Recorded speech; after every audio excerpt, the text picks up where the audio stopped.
Hello, and welcome to our video lesson on solving systems of equations using the substitution method. Before we begin, you may want to pause this to get pencil and paper in order to copy notes.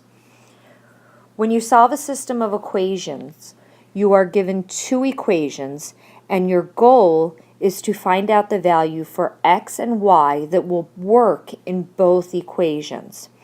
If you notice, in this equation,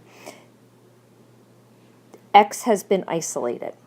Therefore, we can use the substitution method and substitute the expression negative 2y plus 1, place it into the first equation for x. That will eliminate our x terms. When you do that, you only have the y variable and you're able to solve for y. That'll be the first part in getting our solution. So start off, write out the first equation. Now instead of using x, we've determined that x is equal to negative 2y plus 1. Then copy down the rest of that first equation.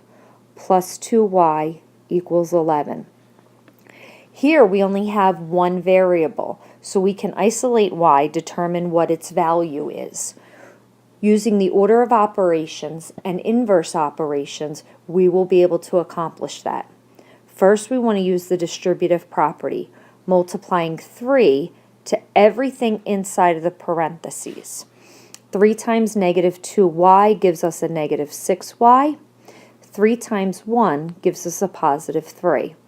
Then copy down the rest of the terms in the equation that we have not used yet. The next step we want to look at is combining any like terms. If you notice, negative 6y and positive 2y are like terms. We can combine them. That would give us a negative 4y. Again, copy down the rest of the terms in the equation that you have not used yet. Your next step would be to remove terms, cancel them out, in order to begin isolating for y. The first term that we want to remove is positive 3. In order to remove it, we subtract 3 on both sides. That will leave us with negative 4y is equal to a positive 8. The last term that we need to remove is negative 4. And since negative 4 is being multiplied to y, in order to cancel that out, we need to divide both sides by negative 4. When we divide by negative 4, we find that y is equal to a negative 2. We have now found the first variable in our ordered pair xy, which will be our solution. However, y is negative 2, so we're going to place that in there. At this point, we need to solve for x. In order to solve for x, take this value, negative 2, and substitute that into either one of the two equations from the example.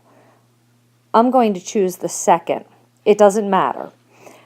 I do not know x yet, however, x is isolated, so it may make things a little bit easier. I'm going to copy down the rest of this second equation. Negative 2 times y, I've determined that y is negative 2, so I'm going to substitute that in, plus 1. X is then equal to 4 plus 1. I've now learned that x is equal to 5 by substituting my negative 2 in for y. I can then go back up to where I have started writing my answer, my ordered pair. Let me erase this out. I know that my solution is now a positive 5 and a negative 2. However, we are not finished. We want to make sure that this ordered pair works in both equations. So in order to take that ordered pair and substitute it into both equations that you were given in the original example. So we said that our ordered pair was a positive 5 and a negative 2. Go to the first equation. Is 3 times 5 plus 2 times negative 2, close that parentheses, equal to 11? Well, we know that 3 times 5 is 15, We know that 2 times negative 2 is negative 4. Does 15 plus a negative 4 equal 11? Yes, it does. So we know it works in the first equation. Does it work in the second equation? Here we're going to substitute 5 in for x. We have negative 2 times negative 2 plus 1. Is 5 equal to 4 plus 1? Yes, it is.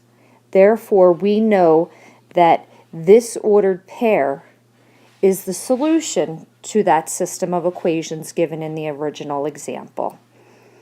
I hope you've learned a lot today. Thank you for watching.